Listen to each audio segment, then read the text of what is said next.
اوی چته؟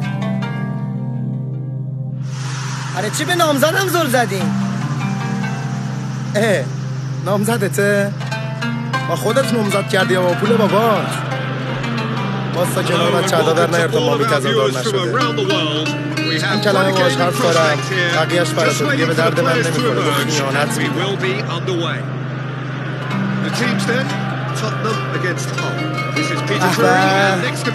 صفا باشه خانوم وفادار متحر. من که بهت گفتم اگه مالمون نیستی برو. گفتم ما بچه پایین شهریم، زیاد محبت ندیدیم، زود وابسته میشیم. با هم گر کردیم، سرم داد زدی، گفتی بس کن این حرفا چیه عشقم، حتی آخرش هستم. این بود آخرش، این بود آخرش لعنتی. امیر بذار توضیح بدم. من هیچی نگو. چیو توضیح بدی؟ این که چقدر وابستم کردی و چقدر قشنگ به هم خیانت کردی و چقدر زیاد بهت اعتماد داشتم و من بد بودم. آره بهت زیاد گیر میدادم، با این بهت خوش میگذره چون اون غیرت نداره. یه مدت بعد عوضت میکنه. میگم چند تا ازت سوال دارم. الان برای این نگران میشی؟ دستتو میذاری تو دستش وقتی دم عوض میکنه؟ عکس سلفی هم میگیری میذاری استوریات باش؟ میگم دلبر منو فروختی با پولش اینو خریدی؟ چقدر قشنگ نقش بازی میکردی لعنتی. تو مقصر نیستی، من بیشتر از حدت بهت بها دادم. امیر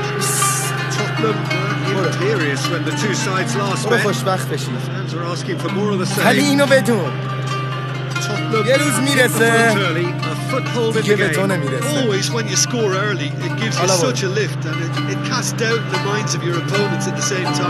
داداش تمام سعی خود را کردم آهویم شکار نشود، ولی هزار افسوس آهو خودش دوست داشت شکار شود. بزن مطرب که امشب دلبرم بستانه میرخصد، فلک چرخون زینه لب بر لب پیمانه میرخصد. بری ساقی که شاید دست تو شرش بخواباند. خودم دیدم که او در مجلس بیگانه خودم دیدم که در مجلس بیگانه وحید بزن بریدم و امیر اصلانی.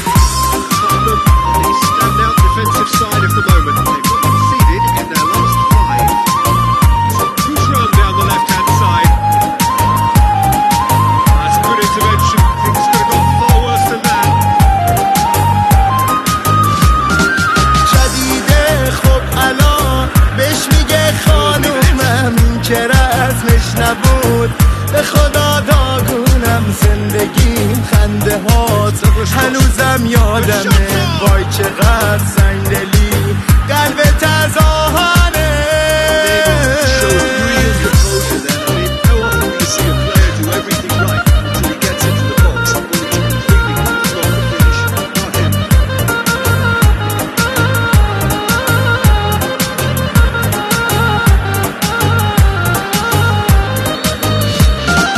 قلب من معذرت که تو رو شکسته،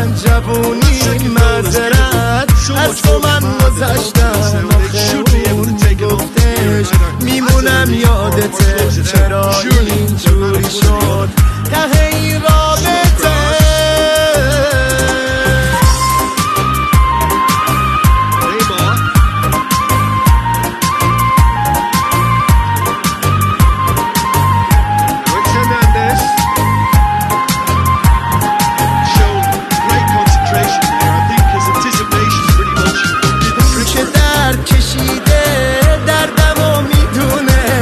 دلیل و منطق حتی بی بهونه دلم کردی رفتی حالا عشقتونه گذری مغلاما اینجور نمیمونه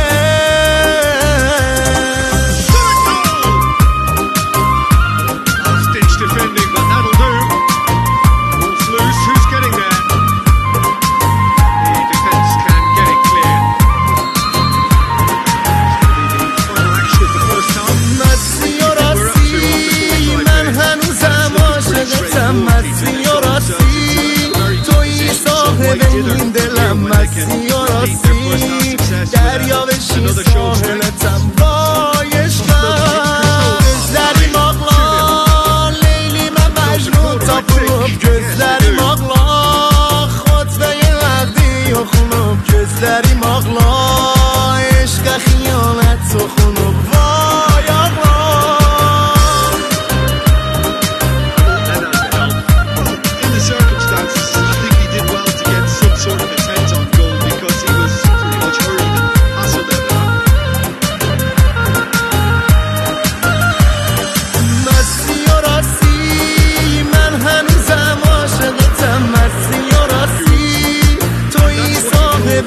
دلم مستی و راستی دریا بشی ساحلتم وای عشقم gözlerim ağlar لیلی من مجنون tapılıp gözlerim ağlar خطبه وقتی و خونوب gözlerim ağlar عشق خیانت و خونوب وای ağlar.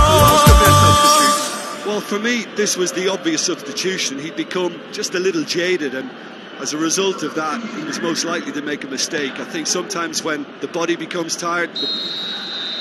And that is it. The referee has seen enough. Tottenham always looked the more driven side, probably the better side, and nobody is arguing about the results. What are your thoughts on today's game then, Jim?